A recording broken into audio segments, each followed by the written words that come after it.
Dear students, आपके अपने channel Urmila Yadav Hindi classes में आपका स्वागत है।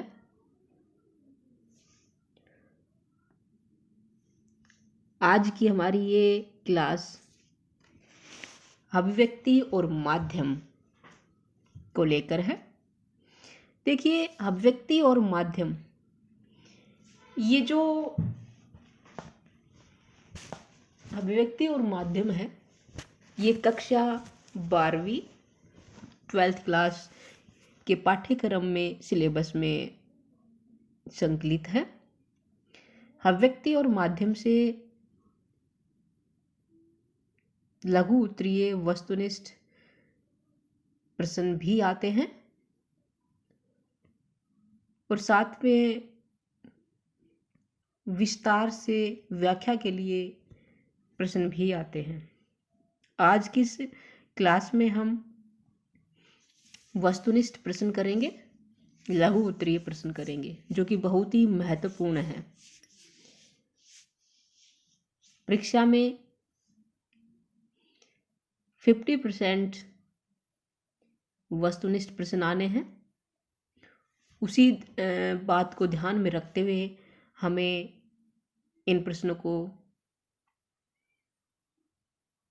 अच्छे से तैयार करना है। देखिए बच्चों, अभिव्यक्ति क्या होती है? अपने विचारों को व्यक्त करना, प्रकट करना, क्या है? अभिव्यक्ति है। हम अपने विचारों को, मन के भावों को कैसे प्रकट कर रहे हैं, कैसे अभिव्यक्त कर रहे हैं, यही क्या है? अभिव्यक्ति है। हम लिख के भी कर सकते हैं, बोल कर भी कर सकते हैं, पर्दे पर मंचित करके, यानी कि अपने चेहरे के हाव भावों को एक्सप्रेस करके भी अपने विचारों को अभिव्यक्त कर सकते हैं। और माध्यम क्या होता है? माध्यम वो होता है जिस साधन के जरिए हम अपने विचारों को अभिव्यक्त कर रहे हैं, वो क्या है? माध्यम है। कैसे हम अपने विचारों को व्यक्त कर रहे हैं? बोल के कर रहे हैं, लिख के कर रहे हैं, नाटक के जरिए कर रहे हैं, या समाचार पत्रों के जरिए कर रहे हैं, या फिर रेडियो के जरिए कर रहे हैं। जो जनसंचार के माध्यम होते हैं, उनके जरिए हम अपने विचारों को अभिव्यक्त कर रहे हैं, वही क्या है? माध्यम है। तो आप अभिव्यक्ति और माध्यम के विषय में समझ गए होंगे क्या होता है ये। अब हम इसके वस्तुनिष्ठ प्रश्न करेंगे। विकल्प के साथ प्रश्न होंगे, कुछ लघु उत्तरीय प्रश्न भी होंगे। बहुत ही अच्छे प्रश्न हैं, इन्हीं में से परीक्षा में आएंगे। अतः आप ध्यान से अंत तक वीडियो को देखिएगा और साथ ही इन प्रश्नों को लिखिएगा भी।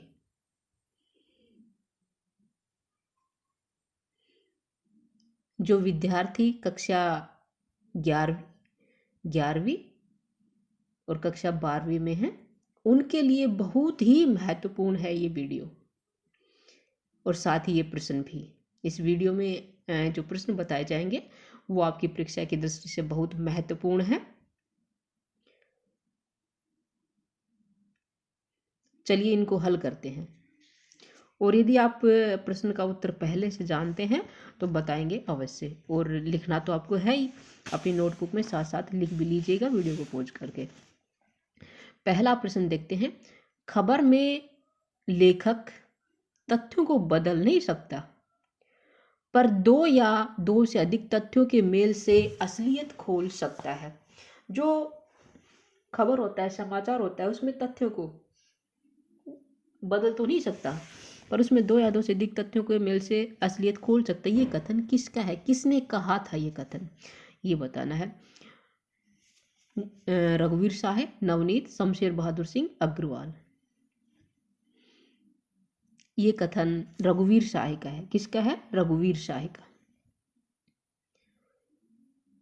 इसको याद कर लीजिएगा। अगला प्रश्न आता है, निम्न में से जनसंचार के मुख्य साधन कौन से हैं? जनसंचार के, ध्यान रखना, जनसंचार के, कम्युनिकेशन के, ठीक है। घोड़ा, कबूतर, मोर, हवाई जहाज, रेल, बस, प्रिंट, टीवी, रेडियो और इंटरनेट, उपरोक्त में से कोई नहीं। देखिए यहाँ कबूतर तो है, कबूतर के जरिए हम अपने प्राचीन समय में कबूतर के पैरों में पत्र बांध देते थे और इच्छित स्थान पे कबूतर उसको पहुंचा देता था। लेकिन मोर और घोड़ा नहीं है। हवाई जहाज, रेल, बस ये यातायात के साधन हैं।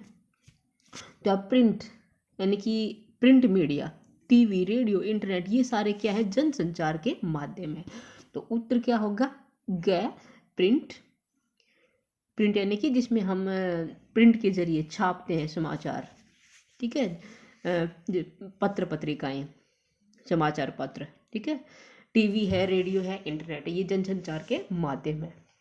जनसंचार के आधुनिक माध्यमों में सबसे पुराना कौन सा है? आधुनिक जो माध्यम है जनसंचार के, उनमें सबसे पुराना, सबसे पहले कौन सा था? इंटरनेट, रेडियो, टीवी, मुद्रित अथवा प्रिंट। तो कौन सा है बेटा सबसे प्राचीन? मुद्रित या अथवा प्रिंट, यानी कि छापा खाना, छापते थे ना समाचारों को, तो वही क्या है, सबसे प्राचीन है। टीवी, रेडियो, इंटरनेट तो बाद में आए हैं।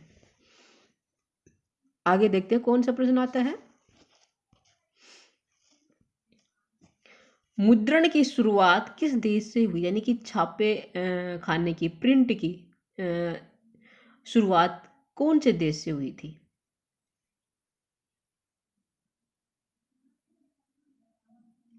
कहाँ से हुई थी?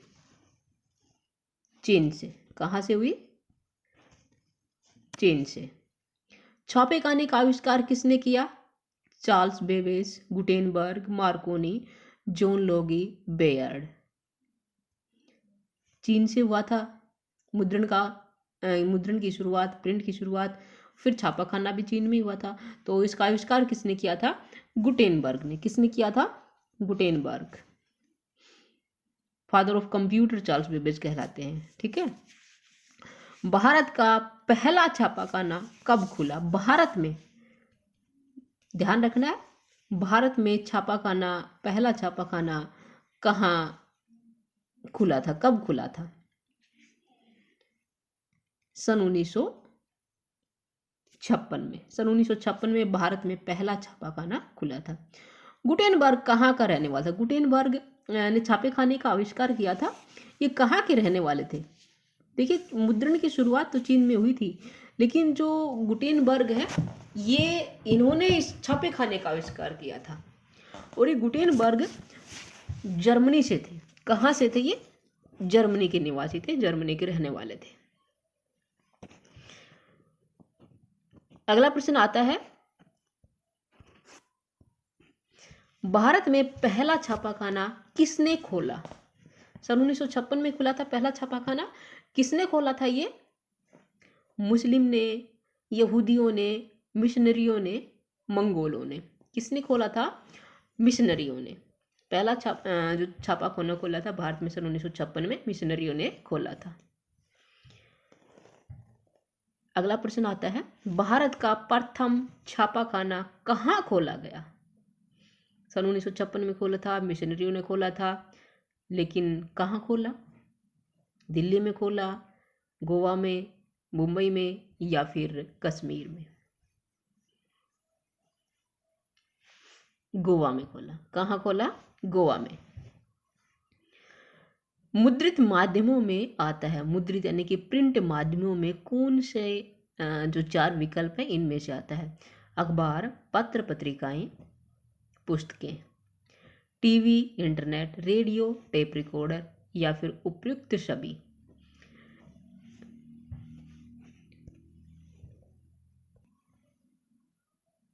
किस बात का ध्यान रखना है कि मुद्रित माध्यम यानी कि प्रिंट जो छपते हैं, अखबार भी छपते हैं, प्रिंट होते हैं, पत्रिकाएं भी प्रिंट होती हैं, पुस्तकें भी प्रिंट होती हैं, तो यही क्या है?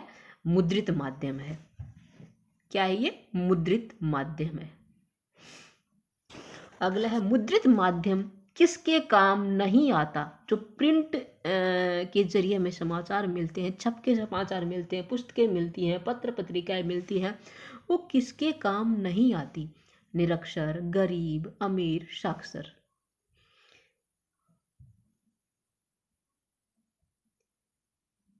जो पढ़ना जानता है वो अमीर गरीब नहीं देखता, जो पढ़ना नहीं जानता वो ना पत्र पत्रिकाएं पढ़ सकता, ना पुस्तकें पढ़ सकता, ना अखबार पढ़ सकता। तो किसके काम नहीं आती?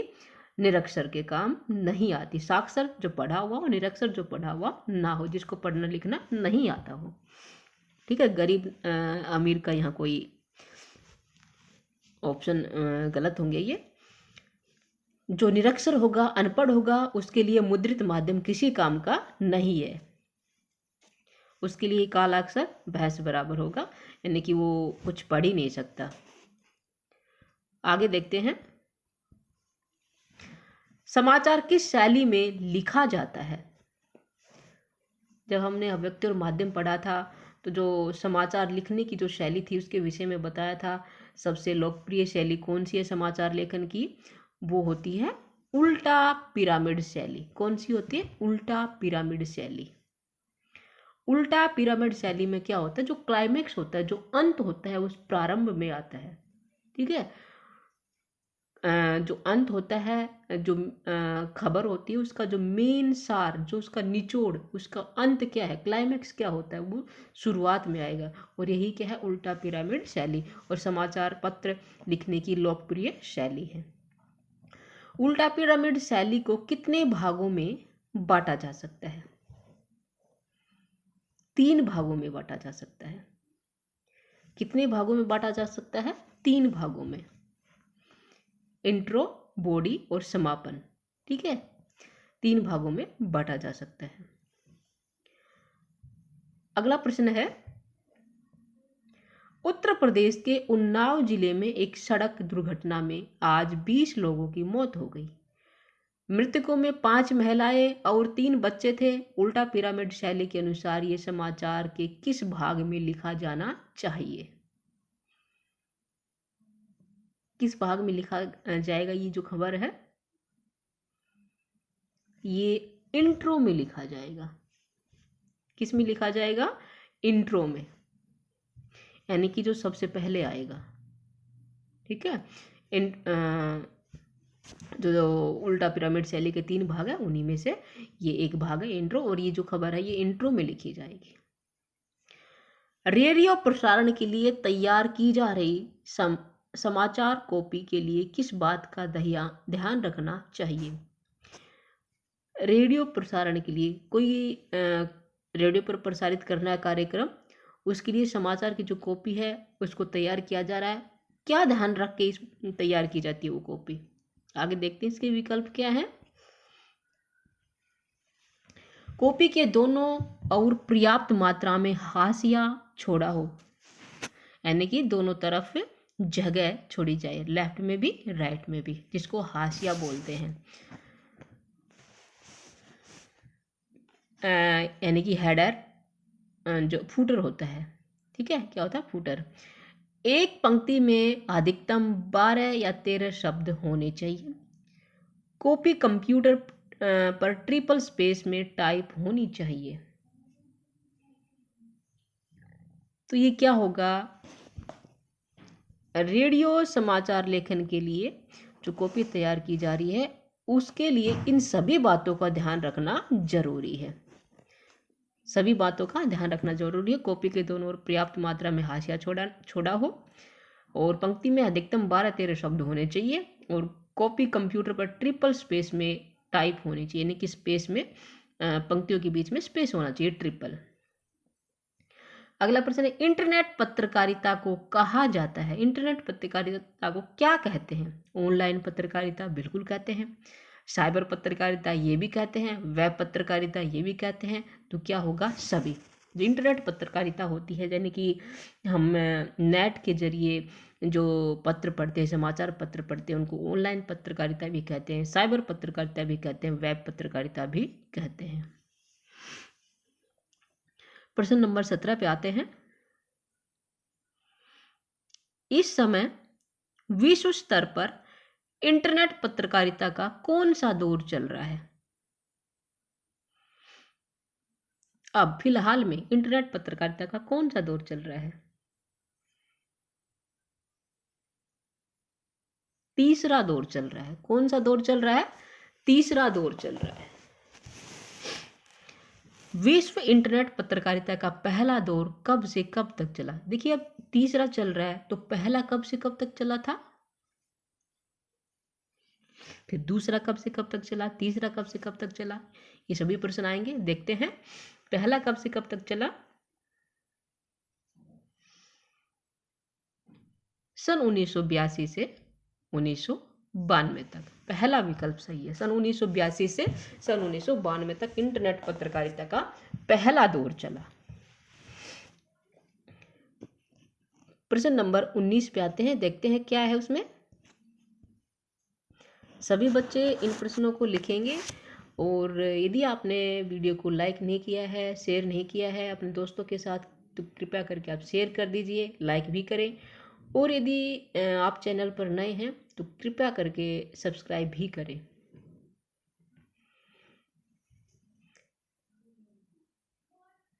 भारत में इंटरनेट पत्रकारिता का दूसरा दौर कब से माना जाता है? पहला दौर 1982 से 1992 तक चला था। दूसरा दौर कब से कब तक चला था?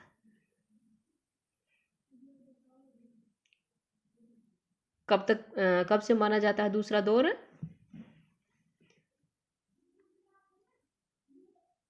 दो 2003 से।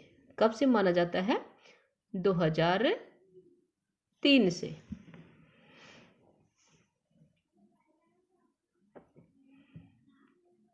अगला प्रश्न आता है,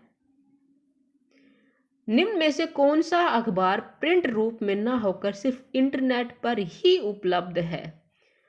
नवभारत टाइम्स, भास्कर, प्रभात खबर, प्रभात साक्षी। देखिए समाचार पत्रों के नाम है ये। और इनमें से ऐसा कौन सा समाचार है जो प्रिंट रूप में यानी कि छप के नहीं आता, केवल और केवल इंटरनेट पे उपलब्ध है, यानी कि ऑनलाइन उपलब्ध है? नवभारत टाइम्स प्रिंट होता है, भास्कर भी प्रिंट होता है, प्रभात खबर भी प्रिंट होता है, प्रभात साक्षी ये प्रिंट नहीं, प्रभात साक्षी प्रिंट नहीं होता, ये इंटरनेट पर उपलब्ध है, ऑनलाइन है। ठीक है बेटा। देखिए बेटा, आपको पसंद आए ना आए, वीडियो अच्छी लगे ना लगे, लेकिन प्रश्न तो हमें याद करने हैं। इसलिए आप ध्यान लगा के मन को कहीं और ना ले जाकर केवल और केवल यहीं रखें। प्रश्न आपको अच्छे लगेंगे, रुचिकर लगेंगे। और यदि आप बैठे यहाँ पे हैं, आपका दिमाग कहीं और चल रहा है, फिर आपको समझ में नहीं आएगा, वीडियो भी अच्छी नहीं लगेगी, प्रश्न भी अच्छे नहीं लगेंगे और आप याद भी नहीं कर पाओगे। तो ध्यान से सुनिएगा, रुचिकर लगेगा। इंटरनेट पत्रकारिता आजकल बहुत लोकप्रिय है, सभी को पता है।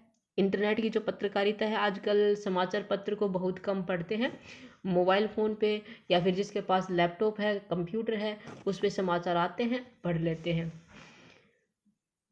क्योंकि ये पोर्टेबल है। पोर्टेबल तो समाचार पत्र भी है, लेकिन जो मोबाइल फ़ोन है वो हमारी जेब में रहता है, पॉकेट में होता है, पर्स में होता है। जब भी निकाला, समाचार सामने आए, पढ़ लिए। लेकिन समाचार पत्र को हम उसके लिए थोड़ा अलग रूटीन बनाना पड़ता है। तो क्यों लोकप्रिय है? इससे दृश्य और प्रिंट दोनों माध्यमों को लाभ मिलता है। दूसरा है, इससे खबर बहुत तीव्र गति से पहुंच जाती है। इससे न केवल संप्रेषण, पुष्टि, सत्यापन होता है, बल्कि खबरों का बैकग्राउंड तैयार करने में भी तत्काल सहायता मिलती है। ये सभी ऑप्शन सही होंगे। देखिए, इससे दृश्य और प्रिंट दोनों माध्यमों को लाभ मिलता है, दृश्य भी दिखाई देते हैं और प्रिंट, दोनों चीज़ें हमें नेट के जरिए, इंटरनेट के जरिए हम देख सकते हैं समाचारों की।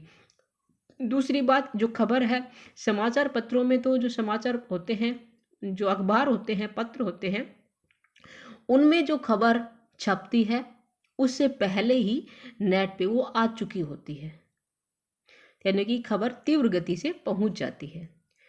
और इससे जो संप्रेषण है, पुष्टि है, सत्यापन है, ये भी होता है, और उसके साथ साथ क्या होता है, खबरों का बैकग्राउंड भी तैयार करने में सहायता मिलती है। क्या होगा बैकग्राउंड, वो भी हम बहुत जल्दी से तैयार कर सकते हैं इंटरनेट के जरिए। तो सभी इसके ऑप्शन सही हैं, उपयुक्त सभी होगा। अगला प्रश्न देखते हैं, प्रश्न नंबर 22 क्या अपने अंदर लिए हुए हैं, कौन से विकल्प हैं उसके अंदर। टीवी पर प्रसारित खबरों के लिए महत्वपूर्ण है विजुअल, बाइट, नेट, उपयुक्त सभी।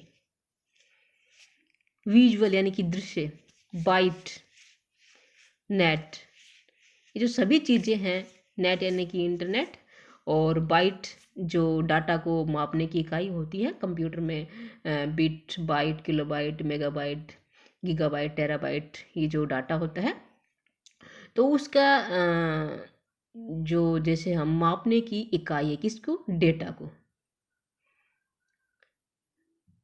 तो ये सभी चीज़ें टीवी पर खबर को प्रसारित करने के लिए महत्वपूर्ण है। नेट का आपको पता ही है, विजुअल दृश्य होता है। रेडियो समाचार की भाषा ऐसी हो, रेडियो समाचार की भाषा कैसी होनी चाहिए,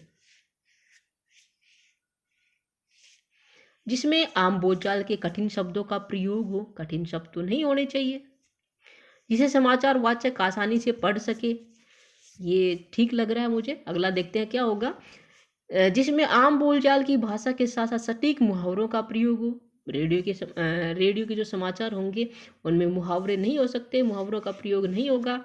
जिसमें सामासिक और तत्सम शब्दों की बहुलता हो, ये भी नहीं हो सकता।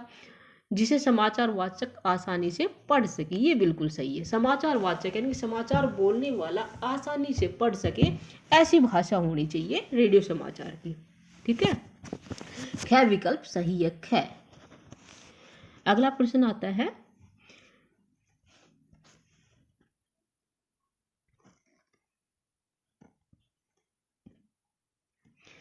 जिसमें एंकर खबर को सीधे सीधे दर्शकों को बताता है कि कहाँ, क्या, कब और कैसे हुआ, क्या कहलाता है। ऐसा एंकर एंकर जो खबर को सीधे सीधे दर्शकों को बताता है कि कब, क्या, कहाँ, कैसे हुआ, वो क्या कहलाता है, उसको बोलते हैं ड्राई एंकर। क्या बोलते हैं, ड्राई एंकर। फोन इन जो फोन के ऊपर होता है, फोन पे खबरों को देता है। लाइव जो किसी जगह का सीधा प्रसारण करता है, लाइव होता है। और ड्राई एंकर वो होता है जो कौन सी खबर कहाँ हुई, क्या हुआ, कब हुआ, कैसे हुआ, उसको बोलते हैं ड्राई एंकर। किसी खबर का घटनास्थल से सीधा प्रसारण क्या कहलाता है, ये अभी बताया क्या कहलाता है। फोन इन नहीं होगा, एंकर विजुअल भी नहीं होगा, क्या होगा, लाइव होगा। वो आगे मिलेगा ऑप्शन, क्या होगा, लाइव। खबर का घटना से सीधा प्रसारण क्या कहलाता है, लाइव कहलाता है, आप सभी को पता है।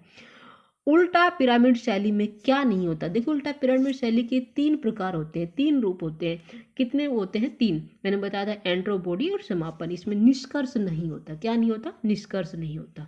3 भाग होते हैं उल्टा पिरामिड की, जो समाचार लेखन की सबसे महत्वपूर्ण शैली है, लोकप्रिय शैली है। एंट्रा, बॉडी और समापन, इसके 3 पार्ट होते हैं। निष्कर्ष नहीं होता, ये विकल्प सही है, इसका उत्तर क्या होगा, निष्कर्ष। अगले प्रश्न पे आते हैं, ऑल इंडिया रेडियो की स्थापना कब हुई, ऑल इंडिया रेडियो की स्थापना कब हुई। ऑप्शन है सन 1935 में, सन 1936 में, सन 1937 में, सन 1938 में। देखिए ऑल इंडिया रेडियो, इसकी स्थापना हुई थी सन 1936 में। ठीक है बेटा, आगे आता है, रेडियो किस माध्यम के अंतर्गत आता है, दृश्य, प्रिंट, श्रव्य, दृश्य या श्रव्य। दृश्य होता है दिखाई देना, प्रिंट छापना, श्रव्य होता है सुनना, और दृश्य श्रव्य होता है सुनना और देखना। ठीक है, दृश्य मतलब देखना, श्रव्य मतलब सुनना।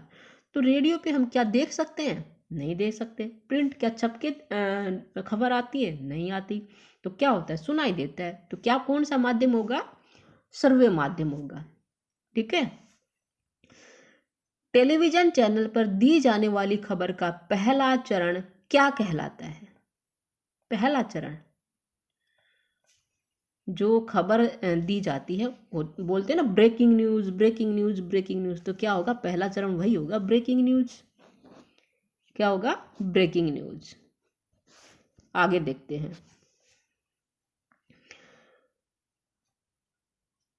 सर्वाधिक खर्चीला जनसंचार माध्यम कौन सा है? जो सबसे अधिक खर्चीला, जिसपे सबसे ज्यादा पैसे लगते हैं, इंटरनेट, टीवी, रेडियो, प्रिंट, कौन सा है सबसे खर्चीला? इंटरनेट। इंटरनेट इन सभी माध्यमों में से टीवी, रेडियो, प्रिंट में सबसे ज्यादा महंगा है, खर्चीला है ये। अब आगे आते हैं लघु उत्तरीय प्रश्न, कम शब्दों में। इस बार हमारे पास विकल्प नहीं होंगे, कम से कम शब्दों में प्रश्न का उत्तर देना है।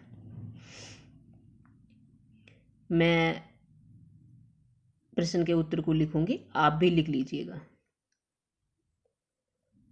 और जो ये विकल्पीय प्रश्न थे, विकल्प के साथ उत्तर दिए हुए प्रश्न के, इनमें से आप केवल सभी विकल्प ना लिख के केवल जो विकल्प हमारा सही है, उत्तर है, उसी को लिख लें। सारे विकल्प लिखने की आवश्यकता नहीं है बच्चों। शोध का काम किसने आसान कर दिया? शोध का, जो विद्यार्थी शोधार्थी होते हैं, किसी विषय पर शोध करते हैं, उसका काम किसने आसान कर दिया?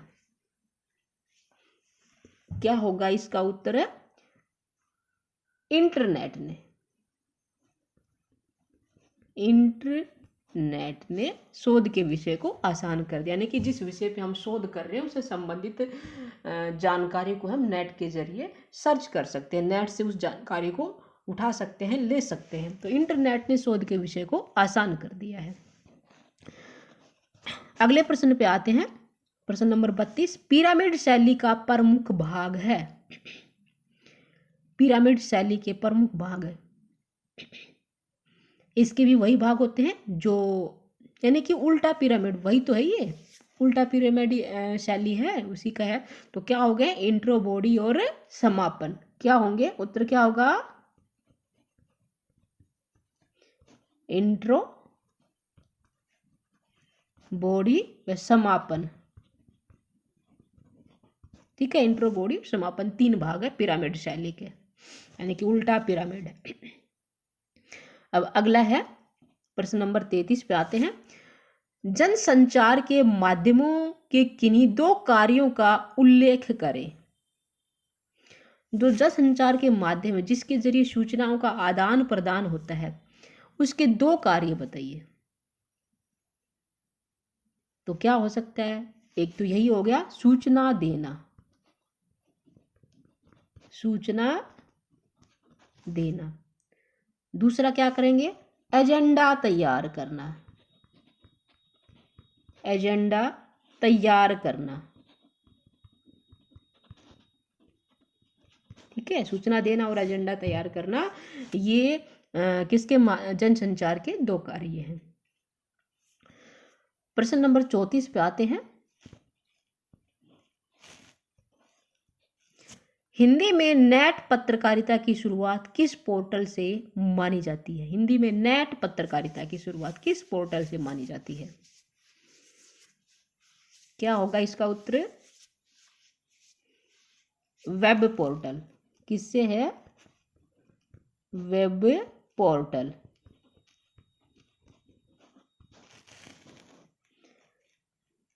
अब अगले प्रश्न पे आते हैं। क्या है? टेलीविजन किस प्रकार का माध्यम है? देखिए, रेडियो कैसा था माध्यम में? श्रव्य माध्यम था, रेडियो में हम केवल सुन सकते हैं। और टेलीविजन कैसा? जिसपे सुनाई भी देता है, जानकारी को हम सुन भी सकते हैं और चित्रों के माध्यम से देख भी सकते हैं। तो कैसा माध्यम होगा? दृश्य सर्वे। ठीक है, दृश्य सर्वे माध्यम है टीवी, टेलीविजन। प्रश्न नंबर 36 पे आते हैं। टेलीविजन चैनल पर दिखाए जाने वाले समाचार का अंतिम चरण क्या कहलाता है? जो समाचार दिखाए जा रहे हैं उसका जो अंतिम चरण होगा, यानी कि अंत होगा, वो क्या कहलाएगा? क्या कहलाएगा? Anchor package. जो अंतिम चरण एंकर पैकेज कहलाता है। अगले प्रश्न पे आते हैं। प्रश्न नंबर 37, विश्व इंटरनेट पत्रकारिता का दूसरा दौर कब तक रहा? दूसरा दौर कब तक रहा? पहला दौर 1982 से 1992 तक चला था। दूसरा था सन 1993 से 2001। ठीक है, ये दूसरा दौर था सन 1993 से 2001। अब है विश्व इंटरनेट पत्रकारिता का तीसरा दौर कब तक माना जाता? दूसरा दौर क्या हो गया? 1993 से 2001, और तीसरा क्या होगा? 2002 से 2000 यानी कि अब तक 2002 से अब तक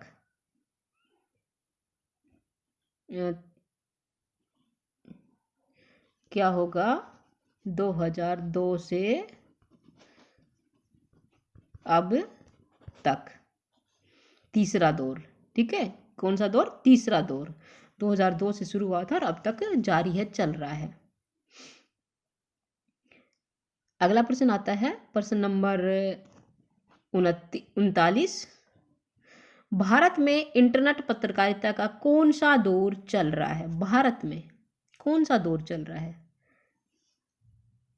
क्या होगा? दूसरा दौर। ठीक है, अगला प्रश्न है, भारत में इंटरनेट पत्रकारिता का पहला दौर कब तक माना जाता है? पहला दौर कब तक माना जाता है?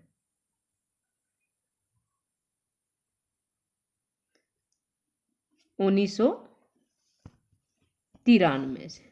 भारत की बात चल रही है ये बच्चों। तो भारत में इंटरनेट पत्रकारिता का पहला दौर कब से माना जाता है? 1993 से अब तक। ठीक है, 1993 से अब तक।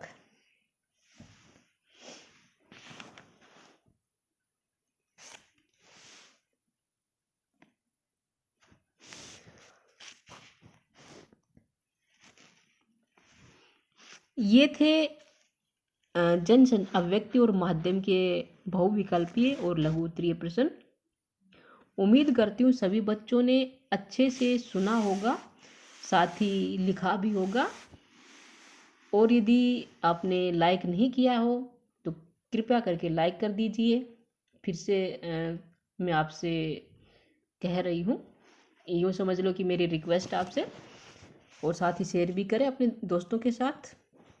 चैनल पर नए हैं तो सब्सक्राइब करें। फिर मिलेंगे अगले विषय के साथ। तब तक आप बने रहिए उर्मिला यादव हिंदी क्लासेस पर। फिर मिलेंगे। आपका दिन शुभ हो।